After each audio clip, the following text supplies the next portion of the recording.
Shalom teman-teman semua, selamat datang di YouTube channel Sinar Kemuliaan Voice.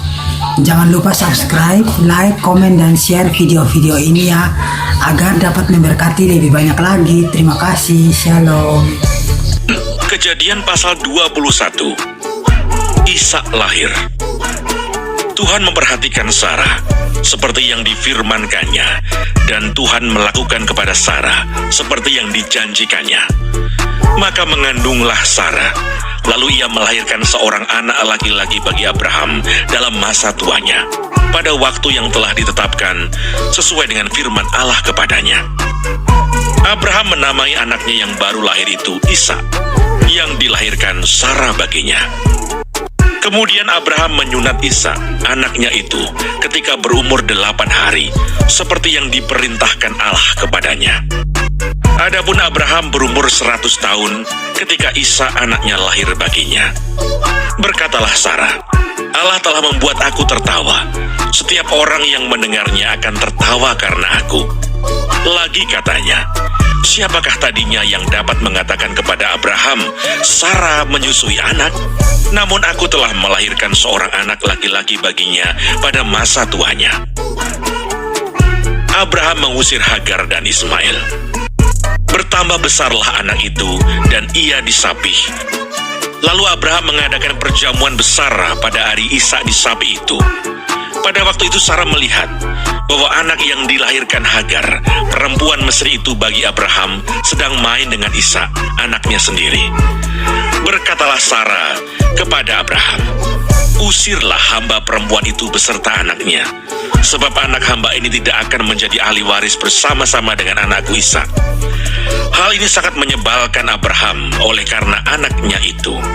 Tetapi Allah berfirman kepada Abraham, janganlah sebal hatimu karena hal anak dan budakmu itu. Dalam segala yang dikatakan Sarah kepadamu, haruslah engkau mendengarkannya. Sebab yang akan disebut keturunanmu ialah yang berasal dari Ishak. Tetapi keturunan dari hambamu itu juga akan kubuat menjadi suatu bangsa, karena ia pun anakmu. Keesokan harinya, pagi-pagi Abraham mengambil roti serta sekirbat air dan memberikannya kepada Hagar. Ia meletakkan itu beserta anaknya di atas bahu Hagar. Kemudian disuruhnyalah perempuan itu pergi. Maka pergilah Hagar dan mengembara di padang gurun Berseba.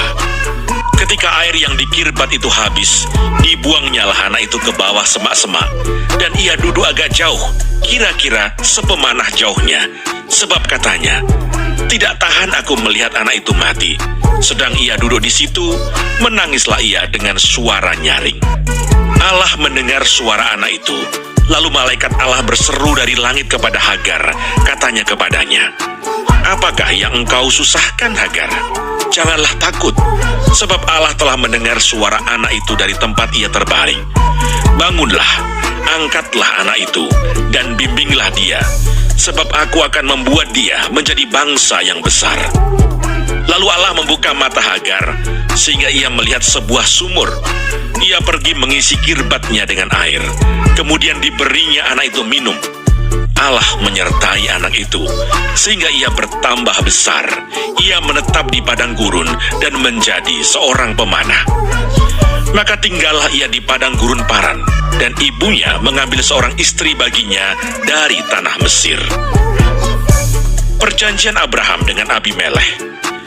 Pada waktu itu Abimelekh beserta Pikol, panglima tentaranya, berkata kepada Abraham, Allah menyertai engkau dalam segala sesuatu yang engkau lakukan.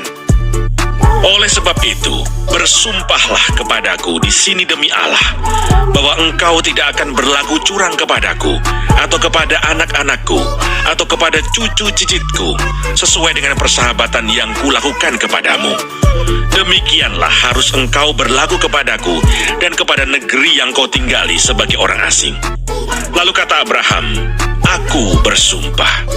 Tetapi Abraham menyesali Abimelekh tentang sebuah sumur yang telah dirampas oleh hamba-hamba Abimelekh. Jawab Abimelekh, aku tidak tahu siapa yang melakukan hal itu. Lagi tidak kau beritahukan kepadaku, dan sampai hari ini belum pula aku dengar. Lalu Abraham mengambil domba dan lembu dan memberikan semuanya itu kepada Abimelekh. Kemudian kedua orang itu mengadakan perjanjian. Tetapi Abraham memisahkan 7 anak domba betina dari domba-domba itu. Lalu kata Abimelek kepada Abraham, "Untuk apakah 7 anak domba yang kau pisahkan ini?" Jawabnya, "7 anak domba ini harus kau terima dari tanganku untuk menjadi tanda bukti bagiku bahwa akulah yang menggali sumur ini." Sebab itu orang menyebutkan tempat itu Berseba, karena kedua orang itu telah bersumpah di sana. Setelah mereka mengadakan perjanjian di Berseba, pulanglah Abimelek beserta Pikol, panglima tentaranya, ke negeri orang Filistin. Lalu Abraham menanam sebatang pohon tamariska di Berseba dan memanggil di sana nama Tuhan Allah yang kekal. Dan masih lama Abraham tinggal sebagai orang asing di negeri orang Filistin. Hai SK Voices, jangan lupa subscribe, like, komen, dan share ya video ini agar lebih banyak lagi memberkati orang. God bless you, bye.